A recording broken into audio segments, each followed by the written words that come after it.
मेरा पॉइंट के ऊपर मेरे दुकानदार सभी लोग, मेरे लिए तो मुझे ना शर्ट चाहिए, क्योंकि मेरा धंधा लगाना है। मेरा लॉकडाउन में ये धंधा पानी मेरा बंद हो गया, मेरे को निकाल दिया है कंपनी से, तो मैं किस तरह करूँगा मेरा मैनेजमेंट मेरा घर का। तो मुझे सर मैं देखो परमिशन दिया जाए कि मेरे को शर्ट लगाना है सर। वो यहाँ पे जो भी मुद्दे रेज हो रहे हैं ना सर, हाँ जी, वो यहाँ पे लिखा जा रहा है हाँ जी, हाँ सर। और बड़ी उन पर बात है। डिस्कशन भी करूंगा। मैं ना नहीं बोल रहा हूँ, नहीं, मैं अभी किसी भी चीज को डिनाई नहीं कर रहा हूँ, जी, हाँ जी। मैं एक्सेप्ट कर रहा हूँ आपका मुद्दा। लेकिन मेरा एक ही रिक्वेस्ट है कि हम लोग जब मीटिंग चालू हुए तभी 50 जन थे, अभी आधे मुद्दे में 25 जन हो गए हैं, और अगर यही मुद्दे चलते रहे तो बाकी के मुद्दे रह जाएंगे और रिजोल्यूशन पास नहीं होगा। यही तो बात मेरा है। एक ही रिक्वेस्ट है कि जो एजेंडा है उसमें 3 बाकी एजेंडे हैं, with the permission of chairman जो है वो भी खत्म करके आप सभी के मुद्दे डिस्कशन किए जाएंगे, क्योंकि आप लोगों को एक साल मिलता है अपना पॉइंट रेज करने के लिए, और आपको हक है ये बोलना, आपको हक है अपना मुद्दा रखना, अपनी बात रखना, और हमारा जिम्मेदारी है आप लोगों को जवाब देके उनको सेटिस्फाई करना। जी सर। लेकिन मेरा एक ही मुद्दा था कि अगर सेकेंड थर्ड एजीएम अगर पास हो जाता है और आप एजेंडा और सबको खर्चा मान्य है तो मैं आगे की तरफ बढ़ूं। ठीक है, ओके, धन्यवाद। चौथा पॉइंट है to appoint audit for the next financial year, that is financial year 2020-21। हर साल अपने को ऑडिटर अपॉइंट करना पड़ता है, और वो ऑडिटर अपॉइंट करने के लिए अपने को एजीएम में वो मान्यता लेनी पड़ती है। अपना ऑडिटर पिछले 6 साल से कंटिन्यूस वो ही है, मिस्टर प्रकाश एन सेलार, और वो गवर्नमेंट रिकॉग्नाइज जो है वो ऑडिटर रहते हैं, और उनको दिया जाता है कि आपको so and so audit society है उसमें आपको जाना है, फर्स्ट टाइम ऑडिट करना है, उसके बाद में एजीएम में अगर उसको आपको कंटिन्यू करते हैं तो ठीक है, नहीं तो ओके। तो मेरा सजेशन है कि जो हमारे ऑडिटर है प्रकाश एन सेलर, जो इन एंड आउट पिछले साल से सब जानते हैं, तो उनको ही हम लोग कंटिन्यू करें, ये मेरा सजेशन है। अगर आप लोग भी सब लोग इसमें सहमत है तो हम आगे बढ़ें। आप ऑडिटर की बात कर रहे हैं, अच्छी बात है। मेरा एक इश्यू है, उनको एक्सप्लेन करना है, जबकि मैंने पूरा मेंटेनेंस भरते हुए भी सोसाइटी ने भी आज पूरा अपना पक्का बिल नहीं दिया है मुझे, जबकि मैं मेंटेनेंस भरता हूँ, रसीद आती है मेरे कंप्यूटराइज, क्यों नहीं? आप पहला प्रश्न मेरा है, ये सोसाइटी का। सेकंड, ऑडिटर का काम जो है, जिस बंदे को, जिस फ्लैट को, जिस शॉप वाले को अगर हम सेक्लोस्टाइल कंप्यूटराइज कॉपी देते हैं तो उसका पूरा डिटेल्स उसमें लिखा नहीं जाता है, जबकि मेरा भाड़ा जो है, सर मैं मेंटेनेंस जो है, आपको एक्सप्लेन करूं, अकाउंट और ऑडिट ये दो डिफरेंट चीज है। आप जो मैटर रख रहे हैं वो रिलेटेड अकाउंट है, जो मेंटेनेंस बिल बनाता है, जो मेंटेनेंस रसीद बनाता है, जो रजिस्टर अपने को मेंटेनेंस रजिस्टर देता है, जो अपने को रसीद देता है, दैट इज कॉल्ड अकाउंटेंट। वो सोसाइटी का डिफरेंट अकाउंटेंट है जो ये मेंटेन करता है। ऑडिटर क्या है? तो जो सोसाइटी का जो फाइनल ईयर होने के बाद में जो बैलेंस शीट होता है, बैलेंस शीट होने के बाद में वो सोसाइटी में आता है, सोसाइटी के each and every books of accounts check करते हैं, ऑडिट करते हैं। ऑडिट करने के बाद में उसको जहाँ कहाँ कुछ चेंजेस लगा या गलती लगा तो वो उसको रिमार्क्स करते हैं। रिमार्क्स करने के बाद ऑडिट रिपोर्ट बनाते हैं। ऑडिट रिपोर्ट करने के बाद में वो रजिस्ट्रार ऑफिस में सबमिट करते हैं। That is called auditor. वो उनका है और वो गवर्नमेंट रिकॉग्नाइज है, जो उनको करना है, ये उनका था। आप जो बोल रहे हैं वो अकाउंटेंट है। सर आज पता चला कि ऑडिटर तो अलग से है और Yeah. अकाउंटेंट अलग से। Yes, yes. नहीं, मैं ही रहता हूँ सोसाइटी के अंदर, Yeah. ऑडिटर ही अकाउंट देखता है और ऑडिटिंग भी नहीं, passing करके हमने देता दोनों है। को डिफरेंट रखा है, हाँ, क्योंकि मुझे हो नहीं पता था सकता सर। एग्जैक्टली, क्योंकि उसमें हो सकता है ऑडिटर को ही अकाउंट दो और कल उठ के कुछ उसमें मिसमैच हुए या आगे पीछे हुए तो उसका ब्लेम कमिटी पे आएगा। अच्छा, ऐसा सर तो जी। अकाउंट्स पिछले 10 साल से या 8 साल से जहाँ तक मैंने संभाला है, वो अपना अकाउंटेंट एक ही है, मिस्टर मुकुंद, जो अपना अकाउंट्स हैंडल करता है, और वो नाला सोपारा वसई विरार में काफ़ी सोसाइटी के अकाउंट्स हैंडल करते हैं। और ये जो ऑडिटर हम लोग जो है, जिसकी हम लोग अभी अपॉइंटमेंट करने वाले हैं, वो गवर्नमेंट रिकॉग्नाइज है, जो उनको दिया जाता है। ऐसा तो ऑडिटर के लिए प्रकाश एन सेलार का मैं सजेशन देता हूँ, आप उनके लिए सहमत हो सब लोग? सम्मत है। जी धन्यवाद। जो बेस्ट रहेगा सोसाइटी के लिए आप वो करो। नहीं, वो इतना जीन्यून आदमी है और इतना स्ट्रेट फॉरवर्ड आदमी है, अगर मेरा मिस्टेक रहेगा तो बोल देगा कि आप सेक्रेटरी बाद में, लेकिन मेरे लिए पहले अकाउंट ऑडिट। अगर यहाँ ये गलत है, आपको ये गलत किया है तो आपको इसको रेक्टिफाई करना है। आप इसको आप और आपको ट्रांसपेरेंसी रखना है और अपना एक ही इंटेंशन रहा है पिछले काफ़ी सालों से कि ट्रांसपेरेंसी रखो, कुछ भी हाइड मत करो, ट्रांसपेरेंसी रखो, और जो हमने किया है ऐसे। सर जी, और अकाउंटेंट को एक बात कहनी है, मुझे याद दिलाना है, आर्ग्यूमेंट नहीं है मेरी, कई भी बिल बनते हैं, कितना दिन का भी मेरा जो मेंटेनेंस पेंडिंग है उसे वहाँ पर लिखना चाहिए कि मेरा 6 महीने का जनवरी से लेकर जून तक का मेरा पेंडिंग है, तो मैं कैलकुलेशन करूँ। कहीं ऐसे किससे भी आया है, मैंने आपको व्हाट्सएप पे सेंड भी किया था, अंडरलाइन किया भी था, लेकिन तो भी मेरा जो है कैलकुलेशन जो है मई महीने से ही कर रहा है वहाँ बंदा। तो मैं ये कहना चाहता हूँ, आप गौर से देखिए कि ये बंदा जो दे रहा है मेंटेनेंस, ऐसा गलती से नहीं होना चाहिए। मैं तो ये जो एंड के अंदर एजीएम आएगा तब बात करनी आ जाए, इतनी नौबत मेरी नहीं आनी चाहिए। एग्जैक्टली मेरे क्या मैं आपका पॉइंट समझा सर जी, मैं आज बिल लाया हूँ, मैं हाँ। इस बिल के ऊपर मुझे बताइए, आप उसमें मंथ लिखा है या यहाँ पे नहीं? दिसंबर महीना जब है, मेरा दिसंबर। पेंडिंग होता है यहाँ पर 6 महीने का है, तो जनवरी से लेके जून तक मेरा पेंडिंग है। मैं जो सोसाइटी में रहता हूँ वहाँ पर हाँ। अकाउंटेंट्स जो है बताते हैं, मेरे को क्यों नहीं बताया जाता?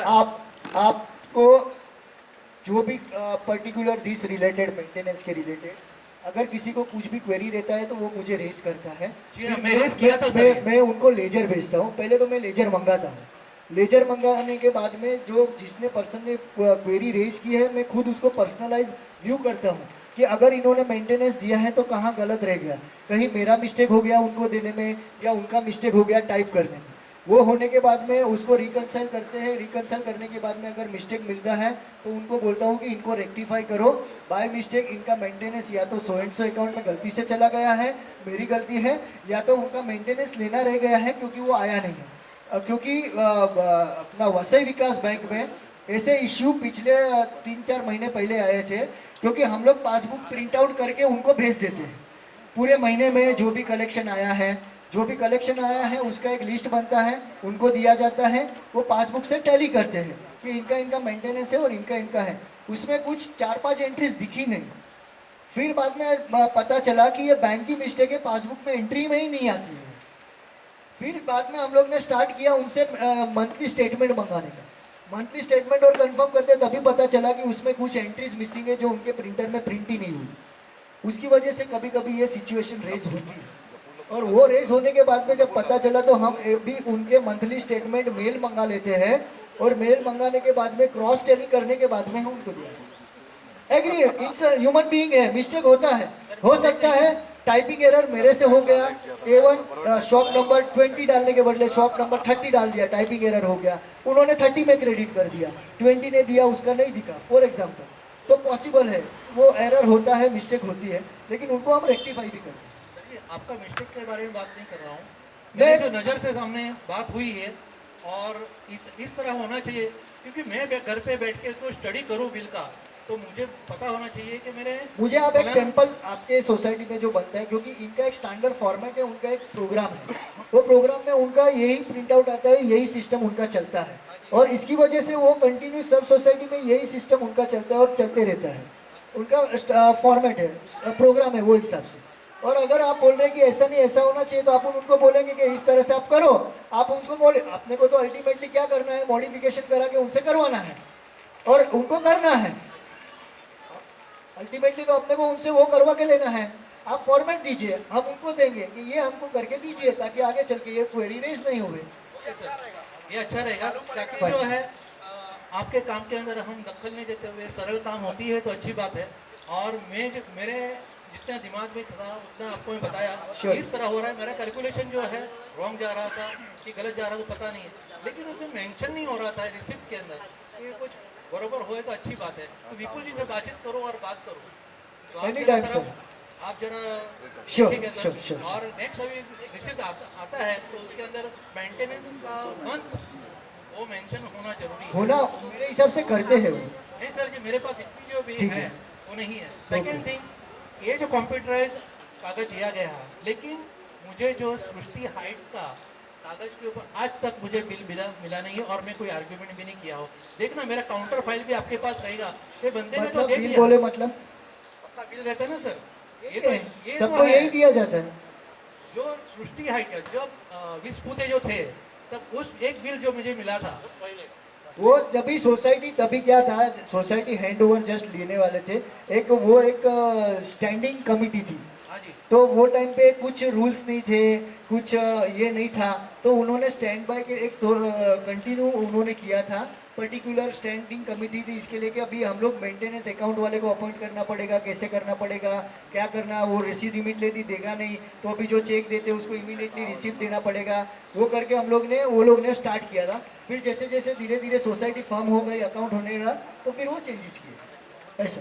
फिर वो एक ही साल ऐसा हुआ जिनको रिसीप्ट दिया गया है, फिर बाद में जैसे ही चेंजेस हुआ वो ये हिसाब से।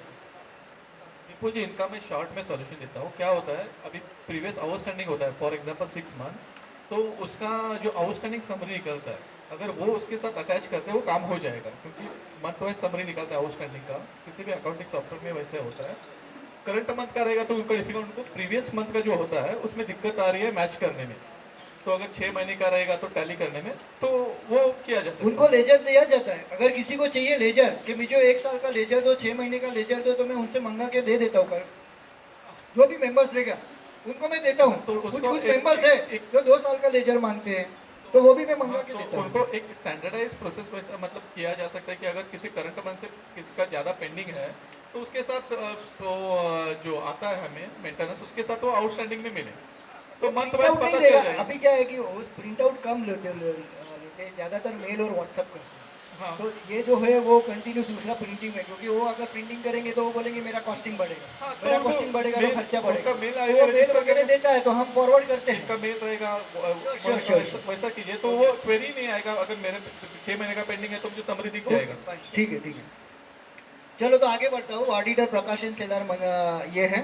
उसके बाद में to accept and authorise the transfer made by the managing committee during the year by welcoming the new members of the society. पिछले 19-20 में जो नए मेंबर आए हैं अपने, उनका मैं नाम सुन के यहाँ पे दिखा रहा हूँ। A wing 204 mister Mahesh Popatrao Lembe, B 201 mister Sumit Inder Gupta and missus Jyoti Sumit Gupta, B 401 missus Rupali Mangesh Nevrekar and mister Mangesh Shantaram Nevrekar. ये 3 मेंबर 19-20 में अपने आए हैं। उसके बाद में मैं छठे पॉइंट पे आता हूँ, to discuss any other matter with the permission of chairman. Chairman के अध्यक्षता में कुछ पॉइंट है जो हमको डिस्कशन करने हैं। पहला ये है कि आप जैसे अहिराव ने भी बोला था कि आप बोर्ड लगा दो, ये करो वो करो। हम लोग ने एक बोर्ड लगाया है वॉचमैन केबिन के पास, ये कि जो लोग अपना घर बेचना चाहता है या तो भाड़े पे देना चाहता है, सोसाइटी को एप्लीकेशन देवे, सोसाइटी से एनओसी लेवे और फिर अपने घर पे वो अपना घर भाड़े पे या दे सकते हैं।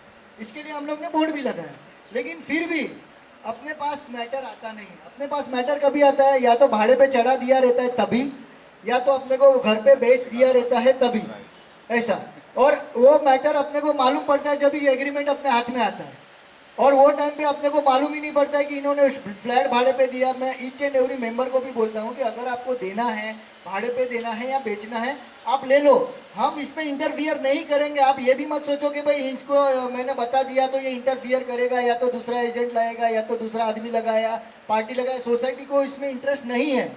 आप लेकिन कम से कम सोसाइटी से एनओसी तो ले लो कि मैं बेचना चाहता हूँ, या तो खरीदना चाहता हूँ, या तो भाड़े पे देना चाहता हूँ, तो अपने को मालूम पड़े कि अगर वो दे रहा है, मेंटेनेंस बाकी है, तो उसको अटकाया जाए, और वो नहीं हो रहा है।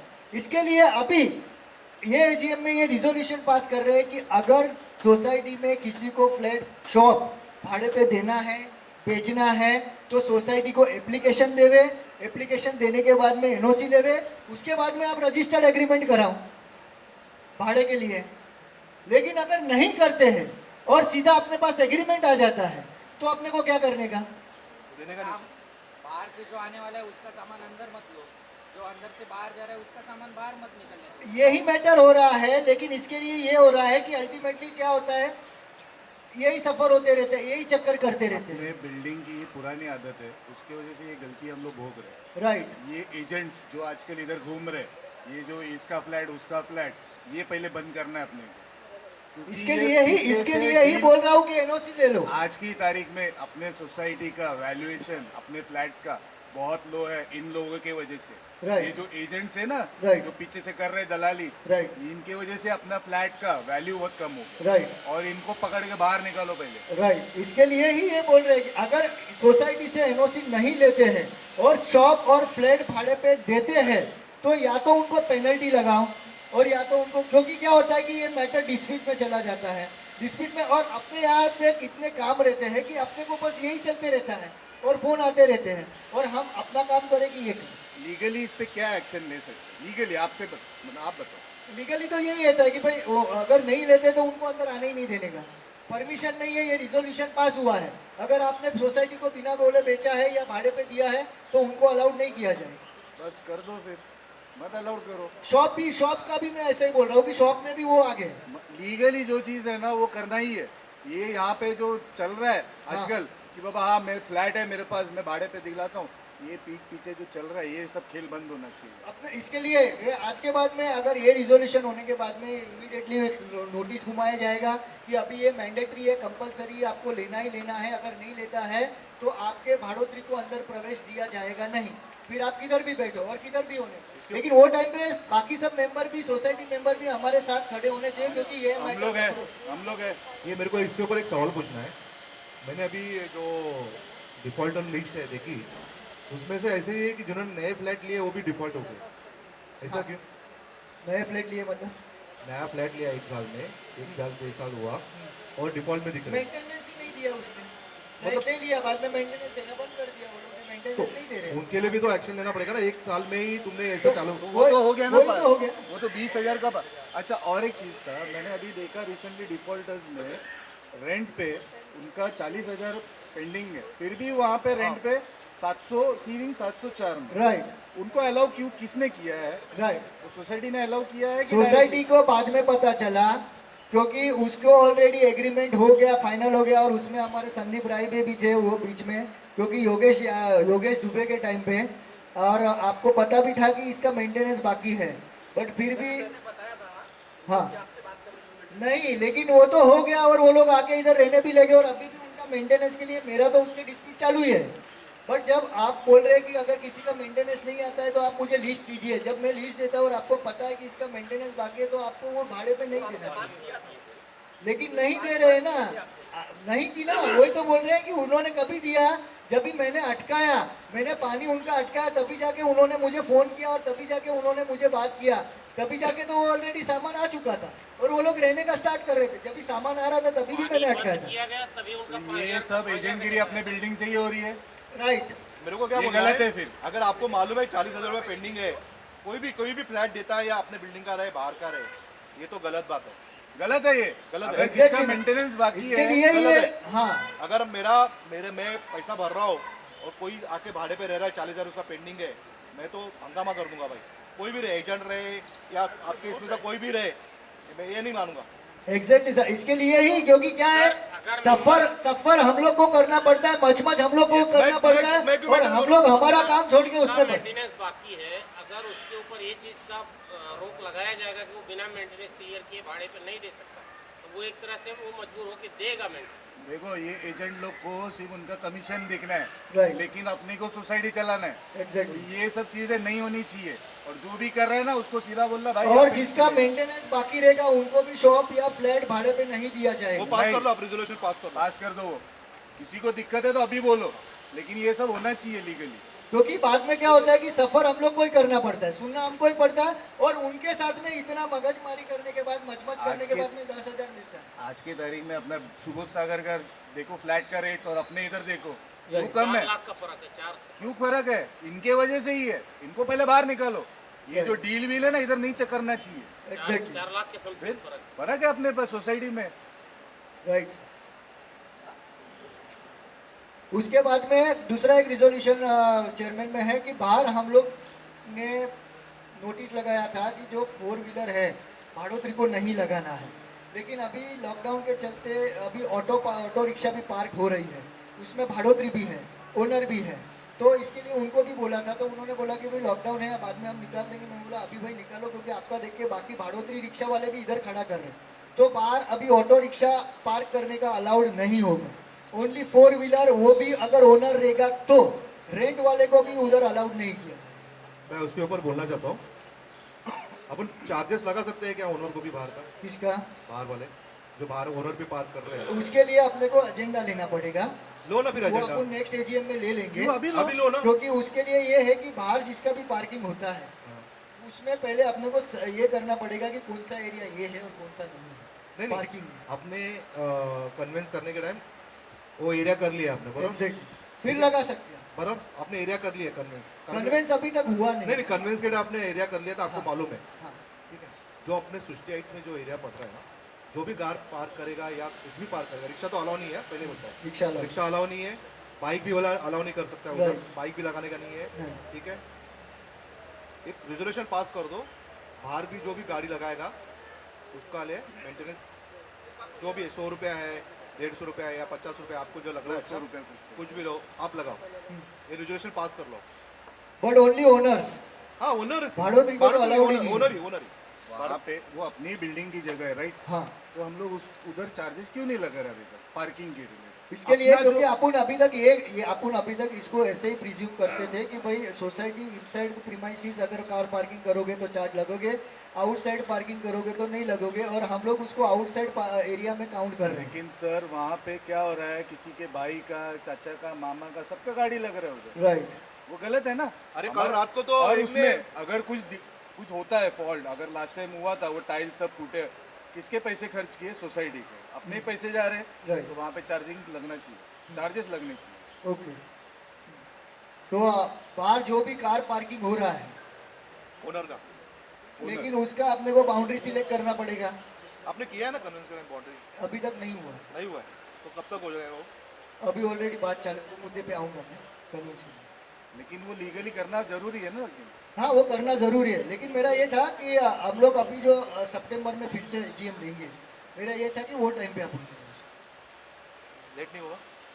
मतलब अभी इतना टाइम रुके हैं तो 6 महीना और रुके। अभी क्या है, रेंट वाले भी लगा रहे तो उधर, अभी सब तो लगा रहे नहीं, रेंट वाले को तो अभी नहीं लगा रहे, आज उसको ही मना सुबह मैंने आपको एक फोटो भेजा, वो ओनर है। टैक्सी धो रहा है उधर बंदा, वो ओनर उस भाई है भाई उसका, है। लेकिन Blood उसको अलाउड ही नहीं करना है। ब्लड रिलेशन ऐसा होगा बिल्कुल भाई, कि मैं एक इसी सेकंड- बात से एग्री हूँ। गाड़ी धोते समय पानी मेरे पे जाते समय भी गिरा है, और वो अपनी बिल्डिंग का नहीं था, भारूत्री का आगे कोई रिलेशन वाला था। हाँ। ठीक है, गाड़ी धोते हैं, देखते नहीं है, 4 व्हीलर थी, ऐसा पानी डाला, मैं 8:30 बजे ऑफिस जा रहा था, उसकी सीटें मेरे पे पड़ी, और मैंने उसको जब बोला कि भाई जरा देख के कर, तो क्या बोलता, आप साइड से जाओ। एक पॉइंट था।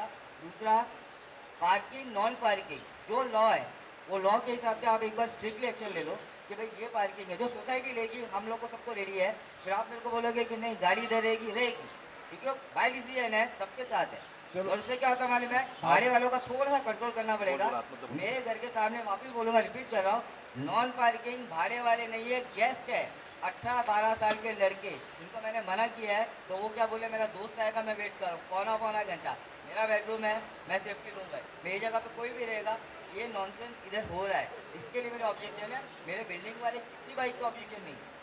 अभी आप, मैंने 3 साल से बता रहा हूँ, ये कोइंसिडेंस अभी लॉकडाउन में, मैं फ्लैट का नाम नहीं लेना चाहता, वहाँ पे लड़के आए थे, हार्डली 12-13 साल के, बदतमीज।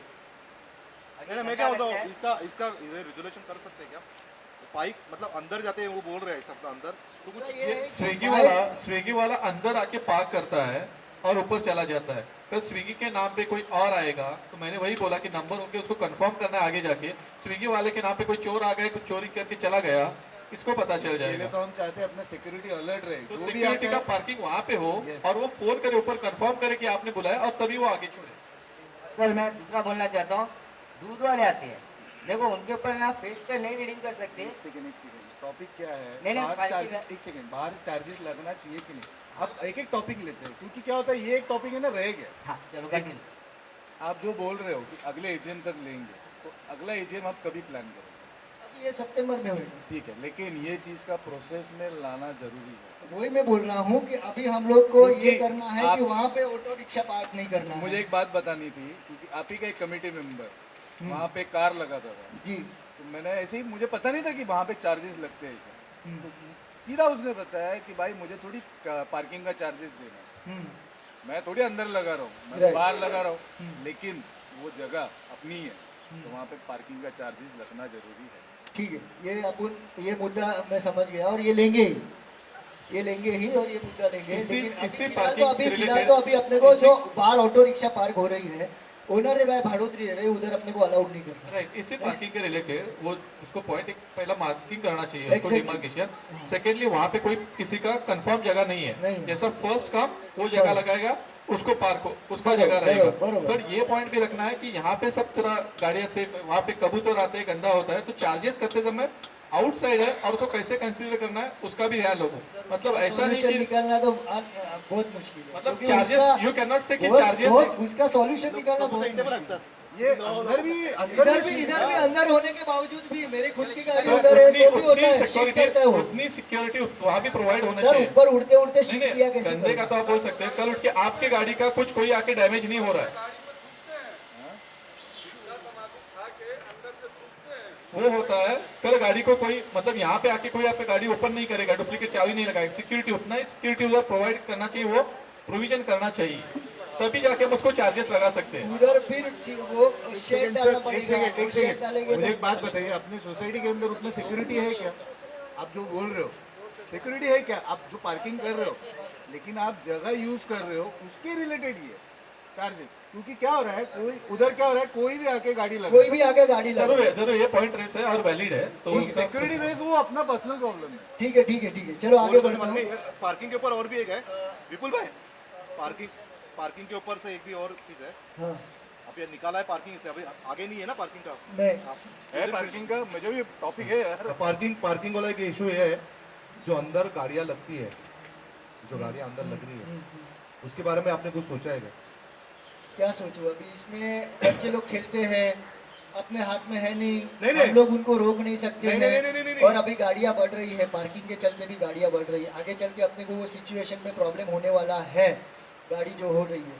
और वो हिसाब से फिर कैसा होगा, बाहर का भी है अंदर का भी है, जिसको जिधर पार्क करना है करो, चार्जेस लगेगा। हाँ, बच्चे लोग का मैं इशू कर ही नहीं रहा हूँ यहाँ पे। क्या होता है ना, मैं 2 दिन के बाद गाड़ी निकालता हूँ, टीपू डेली निकलता है गाड़ी, हम भी डेली गाड़ी निकलता है, ठीक है, शर्मा भी डेली गाड़ी निकलता है। मैं बताता हूँ आपको, डॉक्टर साहब कभी कभी निकालते हैं 15 दिन के बाद, कुछ लोग हैं जैसे बहुत सारे लोग हैं 15 विशाल भी है 2-3 दिन में निकलता है गाड़ी। तो ऐसा कुछ यहाँ पे बनाओ कि क्या होता है मालूम है क्या, गाड़ी ऐसी सड़ रही है आगे, ठीक है, जो पार्किंग जो गाड़ी हाँ राइट निकलता है, राइट गाड़ी राइट, मैं निकालता समझा है, समझा समझा गाड़ियाँ समझा। जो निकाल रहे हैं ना, मेरा ये सजेशन था कि जिसके भी 4 व्हीलर है, जितने भी और जिसके भी, वो अपना चाबी नीचे वॉचमैन के पास छोड़ के जावे। एक उसके लिए अपन ये बनाएंगे, शेल्फ बनाएंगे और उधर फ्लैट नंबर वगैरह लिख दिए जाएंगे और वो पर्टिकुलर उधर ही रखेंगे और वो लॉक एंड की रहेगा और उसको लॉक करके चाबी वो वॉचमैन अपने पास रखेगा करके। जो नाइट में जाएगा वो डे वाले को देके जाएगा, डे वाला जाएगा वो नाइट वाले को देके जाएगा और वो उधर करके वो गाड़ी रखेंगे तो अपन उसको मैनेज कर सकते हैं। मेरा मुद्दा अलग था। मेरा मुद्दा ये था कि जो निकालता ही नहीं है गाड़ी, महीना 2 महीना 3 महीना, आप उनको बोलो ना, आप गाड़ी निकालना है ना, आप अंदर लगाओ, अंदर से भी निकाल सकते हैं गाड़ी, अगर निकालना है तो उस टाइम पे बाकी गाड़ियाँ निकालेंगे, उसको जब जाना है वो एक 10-15 मिनट पहले बोल दे, सब गाड़ियाँ निकालेंगे। लेकिन जिसको निकालना ही नहीं है, वो गाड़ियाँ वहाँ पे डाल के रखता है ना, वो तकलीफ हो रही है ना, तो जो देर ही जाता है, 2 दिन के बाद जाता है, वो उसको तकलीफ हो रही है। मैं उसके लिए बोल रहा हूँ कुछ सोल्यूशन करो आप, वो बोल रहा हूँ मैं। उनको ये बोल सकते हैं कि भाई अगर नहीं निकलना तो आप कॉर्नर पे रखो, नहीं रखते ना सर, अभी उनको बुला के बोलना पड़ेगा कि आप नहीं निकलने वाले, क्योंकि इसमें क्या होता है, उनका आर्ग्यूमेंट क्या होता है, मैं पार्किंग चार्जेस देता हूँ ना और मैं मेंटेनेंस देता हूँ ना, और इधर किसी का जगह थोड़ी लिखा हुआ है, कोई किधर भी पार्क कर एक काम करो फिर, ऐसा। इसके इसके लिए अपन उनको प्यार मोहब्बत से समझाते हैं कि भाई अपने को अंडरस्टैंडिंग से रहना है, प्यार मोहब्बत से रहना है। आपको रेगुलर जरूरत नहीं पड़ता है तो आप कॉर्नर में खड़े रहो, जिसको रेगुलर जरूरत पड़ता है वो बाहर खड़ा करे, बाहर की साइड में। नहीं जिसको तकलीफ आता है तो एक काम करो ना, पार्किंग ही बेच दो आप, बरो ना। अच्छा, पार्किंग ही बेच दो। पार्किंग रिलेटेड मेरे पास पार्किंग रिलेटेड मेरे को एक सजेशन लेना, आपको एक पूछना है, क्योंकि इतने साल से हम लोग यहाँ पे रह रहे हैं, इतने साल से हम लोग यहाँ पे रह रहे हैं, यहाँ पे हमेशा अपने को पार्किंग रिलेटेड बहुत इश्यूज आए, क्योंकि कार पार्किंग हो या बाइक पार्किंग, क्योंकि आजकल बाइक तो मतलब मैं बोलूँ यार उसको बाइक चलाने आती ही नहीं है, वो फिर भी कैसे भी आड़ा टेढ़ा बाइक लगा रहे। तो मुझे ऐसा चाहिए कि मैं खुद रिजर्व पार्किंग के रिलेटेड मेरे को बात करनी है, एंड आई वांट मतलब कमेटी उसको ऊपर कुछ डिस्कशन दे। रिजर्व पार्किंग किसको भी नहीं दिया जाएगा, क्यों? क्योंकि रिजर्व पार्किंग है ही नहीं है, एक्चुअली पार्किंग तो है ही मुझे नहीं, अगर तो मुझे understanding अगर से बाइक चाहिए। के लिए मुझे रिजर्व पार्किंग चाहिए, आई एम रेडी टू पे एक्स्ट्रा, तो क्यों नहीं दे सकते? कल उठ के सब लोग बोलेंगे ये मेरी जगह है, मैंने पैसा दिया है। हाँ तो क्यों ऐसा। क्यों नहीं कर सकते? ये मुद्दा लास्ट मीटिंग में मैंने उठाया था, लास्ट एजीएम में, तो वहाँ पे भी रिजेक्ट हुआ था, क्योंकि एक स्पेशल जगह होनी चाहिए, कोई भी किधर लग रहा है। हाँ तो ये क्यों नहीं कर सकते हम लोग? सोचने नहीं, का क्या हो रहा है ना मुद्दा मालूम है, लोगों आप देखोगे ना रात को 1-1:30 बजे आओगे ना, वो पूरा डीलिंग भर अरे रहा है ऐसा लगता है कि उधर। जाए A1 वाला रेलवे के बाहर रखते हैं ना उधर रख रहे हैं सब। पार्किंग, रेलवे के बाहर पार्किंग रहता है, ऐसा पार्किंग लगा रहता है सब लोग। मतलब किसी को मैनर्स ही नहीं है पार्किंग का। वो सबको इंडिविजुअली समझना पड़ेगा। ऐसा नहीं होता।